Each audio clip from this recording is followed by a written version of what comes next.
Hello everybody. Well, you know me normally, on a lot of my videos certainly you'll find me hiking around and chasing after wildlife, and for a change this week, really because when I've been out walking I've noticed there's an awful lot of the spring migrants coming in now. So, you know, like Willow Warblers, Chiffchaff, Blackcap, all that sort of small bird are really now in abundance up where I live, so they've all come in for the spring. And I thought what I'd do this week is a little bit of a change, and actually it's something I did probably a couple of years ago now when I was using the Canon 80D and I think the Sigma 100-400.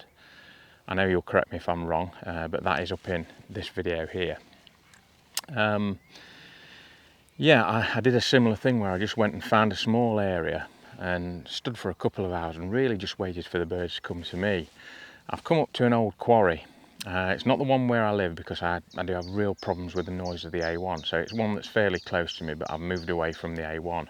I've got Chiffchaff around me, I've heard Willow Warblers, and I've also heard Blackcap. So what I'm hoping to do today is just stand more or less in this same area. I may move around a little bit.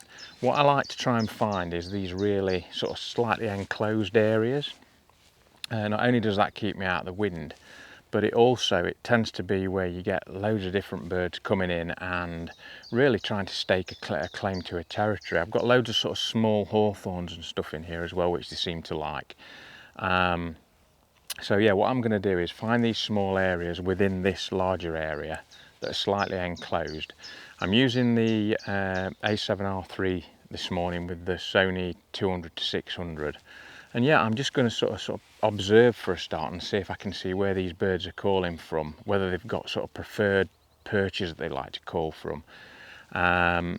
Ideally, I'd like to get them coming down a little bit more. There's a Chiffchaff, I don't know whether you can hear behind me, probably not on these microphones, it's slightly high up though. So I'm hoping I'm going to get some more stuff coming in front of me here on these slightly smaller hawthorns and whatever. When they start competing, and then yeah, we'll see if we can get some images, some still images and some footage. So yeah, I'll catch up with you in a bit.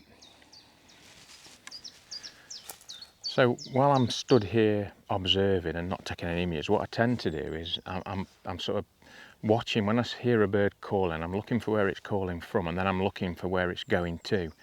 And you can often find that there's a bit of a pattern. They'll call from one place and then they'll move across to somewhere else. What that enables me to do really is try and pre-focus on an area. So if I'm starting to get an idea of where a bird is calling from, so it might call from one high point and then it might drop down a little bit lower and call. If I can sort of, rather than trying to chase the bird around, is wait on that specific area, it allows me to pre-focus. Now what I'm also doing, because I'm in an enclosed area here, I've got the actual lens set to 2.4 meters to 10 meters. Now what that means is that this lens will focus at its smallest focusing distance, which is 2.4 meters up until 10 meters. If something's further than 10 meters away, the lens won't be able to focus. Now that's not really important for me here because obviously what I'm doing, I'm taking pictures of small birds, so I need them to be quite close. I'm in an enclosed area and I've sort of guesstimated that, you know, nothing that I want the birds to land on is going to be further than 10 meters away. And as I say, if I do pre-focus on an area, I'm already focused up. But what it does mean that if I have to focus quickly, by sort of shortening down the distance the lens has got to focus, so it's not doing that whole, you know, infinity to 2.4 meters, it's just doing 2.4 meters to 10 meters, it'll focus quite significantly faster actually. Well, it appears it does when you need it to, so that little extra time that it takes to focus, as I say, these birds are really quick. So if you see one calling from a branch and it's got a lovely clear background, you think, yeah, that's my shot. If you've got the thing on full focus, it can be the difference between actually you getting that shot and the bird being gone just as the camera and lens focuses on that position. So try and put everything in your favour that you can. So it's doubly difficult for filming, and what I'm trying to do is pre-focus on that area and anticipate where a bird's going to be.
Right, so I have moved location. I had a lot of success with Willow Warbler in the other area.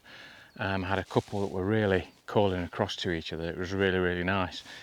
The Chiffchaff just seemed to be too high up, so what I've done,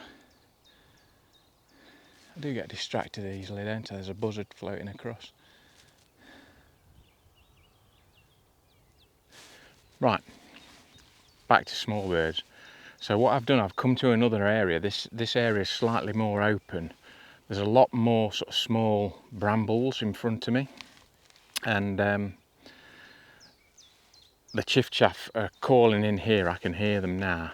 There's at least, I think, 3 I can hear constantly calling across to each other. So I'm hoping I'm going to get a better chance here of them coming slightly lower down. I don't really want a nice white skyey background if I can help it. I'd rather have some nice greens and stuff, so that's what I'm going for, and hopefully I can get some footage as well. So, but yeah, back to here. So I've got a couple of locations within this area, and again, you know, I'm completely enclosed. There's an open area this side where I've walked in, but it's literally like a horseshoe, so into this area.